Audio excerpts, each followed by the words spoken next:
Baru saja terjadi peperangan di tempat ini. Di mana-mana ada bau busuk mayat. Seorang pria keluar, hanya dia dan seekor anjing yang selamat. Tapi tidak lama, anjing itu menjadi santapannya. Cerita kembali ke 3 bulan yang lalu. Robert pindah ke apartemen kakaknya. Ada 40 lantai di bangunan ini. Market, kolam renang, tempat gym. Asalkan Anda punya uang, Anda boleh tidak perlu keluar selamanya. Tapi tempat ini ada aturan. Semakin tinggi tempat tinggalnya, semakin kaya orang itu. Mereka berpakaian glamor dan mewah. Dan orang miskin tinggal di jalanan. Seseorang membuang sampah. Terkadang dia menukarnya dengan makanan. Robert tinggal di lantai 25. Hari itu dia sedang berjemur. Helen melihat otot perutnya. Dan sengaja melemparkan botol wine ke bawah balkon. Mereka memulai percakapan, Robert pun setuju ikut ke pesta mereka. Dia berpenampilan baik, demi menjalin hubungan baik dengan tetangga. Robert dengan senang naik ke lantai atas. Dia pikir pesta ini hanya untuk orang kaya. Ternyata pesta ini sangat ramai. Karena Helen tidak peduli dengan status orang di gedung ini. Jadi sebagian orang bawah juga menghadiri pesta ini. Sebagian hadir karena melihat kekayaan Helen. Dan seorang pengikutnya bernama Richard. Tapi Richard sudah lama tidak menyentuhnya.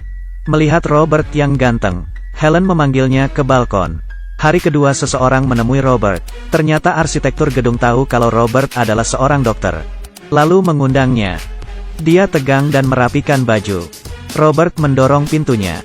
Dan terkejut dengan pemandangan di depannya. Rumput, taman dan kambing. Bahkan ada kuda di sana. Dia adalah arsitektur gedung yang bernama Anthony Royal. Dia berkata dia ingin membangun sebuah gedung yang sempurna. Semua orang bisa tinggal di sana. Akan ada rumah sakit, stadion dan pabrik di gedung itu. Gedung ini hanyalah awal. Mendengar itu, Robert merasa kagum. Tapi dia menemukan banyak kekurangan di gedung ini. Terutama untuk kalangan bawah. Penghuni kalangan atas memandang rendah kalangan bawah. Mereka menghina kalangan bawah dengan kasar. Cepat atau lambat akan ada peperangan di gedung ini. Tapi karena dia penghuni baru, dia pun tidak menjelaskan. Sebelum pergi, Anthony mengundang dia menghadiri pesta topeng. Demi menjaga sopan santun dia membeli sebotol anggur mahal. Dengan berpakaian rapi masuk ke dalam lift. Pesta orang kaya ternyata berbeda dengan pesta orang bawah. Setiap orang berpakaian glamor, rambut ikal dan gaun mewah. Di pesta Robert terlihat berbeda dengan mereka. Bahkan dia ditertawakan di sana. Akhirnya dia pun dikeluarkan dari pesta itu. Anggur yang dia bawa bahkan dibuang. Dengan kesel Robert menaiki lift. Pertama kalinya merasa didiskriminasi. Kelas menengah seperti dia, hanya bisa hidup bersama dengan penghuni kelas bawah. Anthony mengajaknya bermain tenis sebagai permintaan maafnya. Robert berkata tidak ada listrik di 20 lantai ke bawah. Dia berharap bisa diperbaiki. Ternyata Anthony sudah tahu akan hal ini. Penghuni kaya memakai listrik secara berlebihan hingga tidak ada listrik di bawah. Tapi Anthony tidak peduli. Karena yang lemah dan kaya adalah aturan di sini. Dan keterlaluannya, penghuni kaya, mereka menempati paksa area umum dan kolam renang. Di atas pintu tertulis dilarang masuk untuk penghuni bawah. Hal ini membuat peperangan antara dua kelas penghuni. Penghuni kaya, demi menunjukkan statusnya, mereka ingin menyingkirkan penghuni bawah. Mereka bekerja sama dengan keamanan untuk mengunci pintu, membuat kekacauan dengan senjata. Tentu saja penghuni bawah tidak tinggal diam. Mereka saling menyerang. Biasanya orang kaya ingin melampiaskan hasrat mereka. Tidak ada yang tersisa di gedung. Mereka memborong semua dan mengosongkan gedung. Mereka semakin menggila.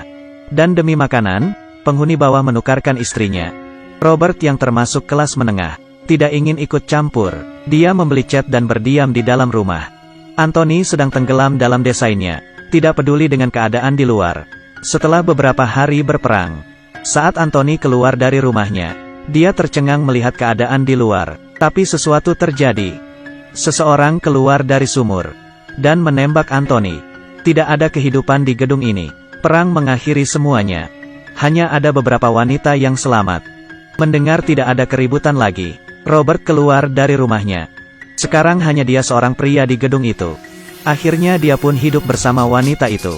Cerita ini mengajarkan saya, bila terjadi sesuatu, jangan panik.